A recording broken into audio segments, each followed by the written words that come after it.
Hey everybody, it's Jang here from JangBricks.com with a look at a LEGO Ninjago set that came out in 2012. This was the Samurai Mech and it came with 452 pieces. Let's start off focusing on the mech itself, of course. I went ahead and put the Samurai X character, a little minifigure, in the pilot position. This is nicely sized, it's got some good height to it, some good bulk.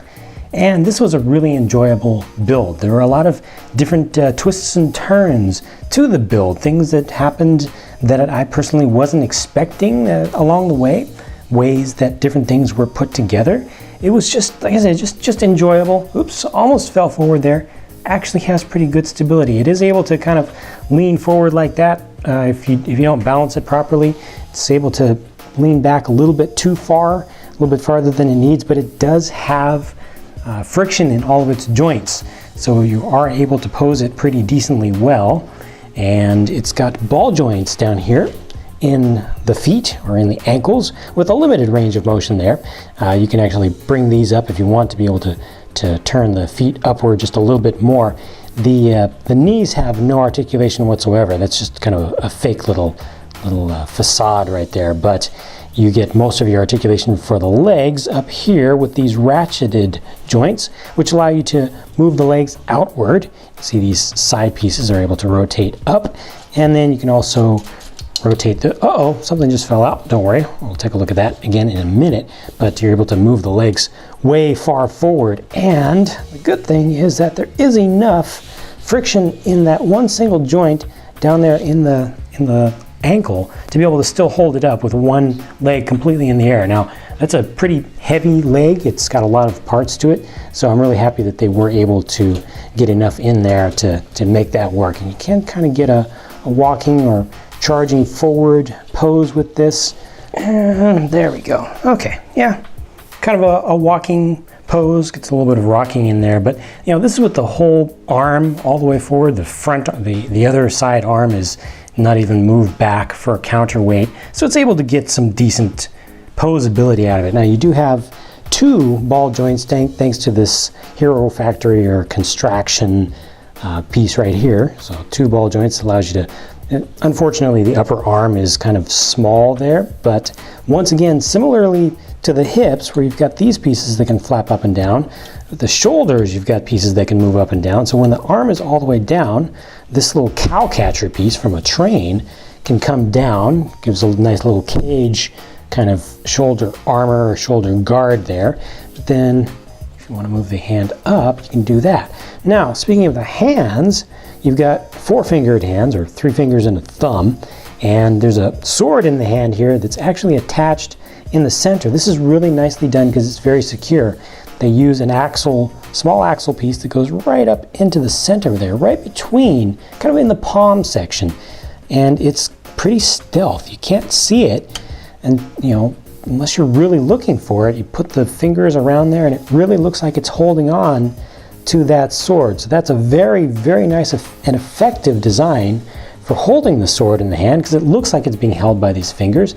You can grasp it with the fingers, but it's going to stay in one place. It's not going to fall out. On the other side, you have a similar hand, except this one actually has these bladed finger tips on it, kind of the claw kind of style here, which looks really cool. Almost looks like a dragon's claws or something like that. Just gives it an extra menacing and kind of organic look to it, I think, that just adds a lot of personality and believability and life to the whole thing. You do see that you get the golden spinner crown here that's used in the middle. Beautiful, very well placed, and just a very regal piece. That is a stickered piece in the middle, the little round tile, but nicely done there. Oh yeah, you also have articulation at the waist. You can rotate this around at the waist, so that's good too. Now, more interesting things on this are up higher where you see the cockpit section. That to me was really interesting because the whole thing opens up towards the back like so. It's just all pivoted up. Gives you ample access to the front, and you can also open this.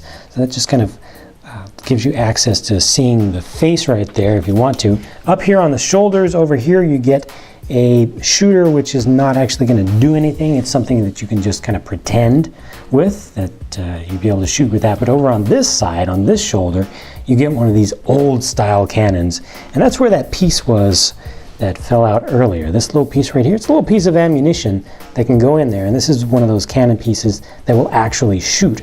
So you pull back right here, pull back on that, it's spring loaded, and that will shoot out at high velocity. Okay, good stuff.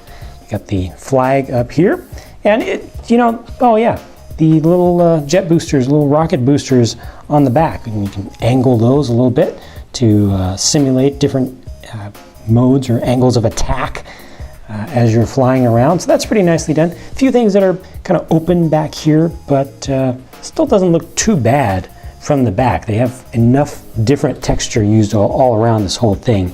I think that it looks pretty good from most angles. So far so good. Let's look at some of the littler stuff. This is a little snake catapult, and the idea is you put one of the minifigs in there and actually catapult them up and try to attack the mech at its own height. It just has a little lever action right in there. It's fairly stable. It's really small and simple, but it does the trick, you know, it actually works. So that's pretty cool. Let's look at the minifigs. Of course, the main minifig here is Samurai X, who we now know is Nia.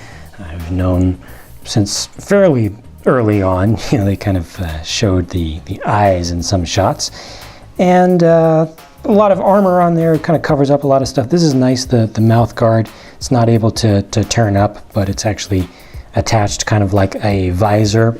And then for the bad guys, you get Bitar and Snake. Personally, I don't like that tribe.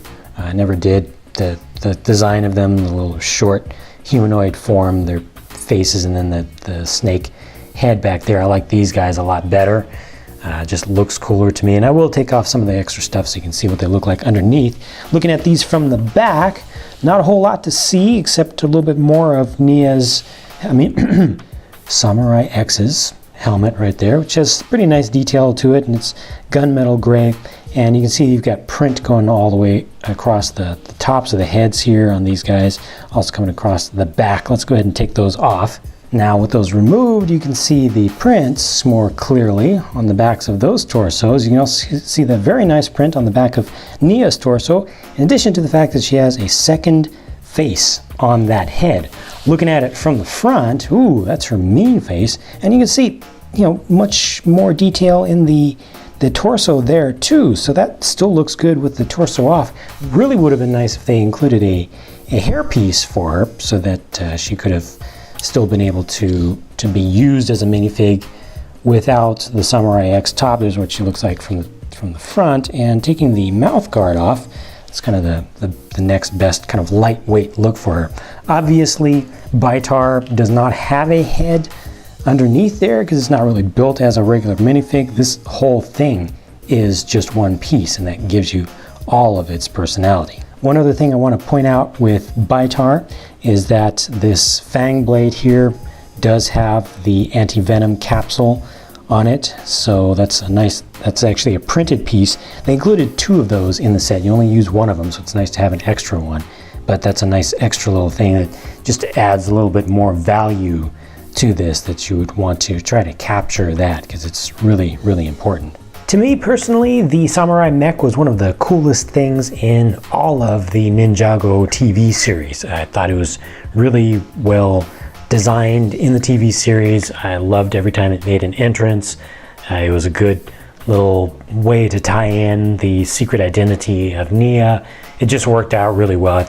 I liked all of its special gadgets and special powers and stuff. And the toy version here, the model that LEGO actually released, is a really good one. Even taking it out of the series, I still think that it was a really well-built, well-designed model. It does everything that it really needs to do. Good size, good stability, good articulation, and just a great look all the way around. Interesting building techniques too. So this is all positive for me. I'm not a big fan of the minifigs, but you know, it was good to get them in there anyway, because they were really important to the story. So really no complaints, to be honest, with this whole set. I think it was well done, and I'm happy to have been able to share it with all of you. So that's it for this video. Feel free to share your thoughts about this set in the comment section below if you would like to.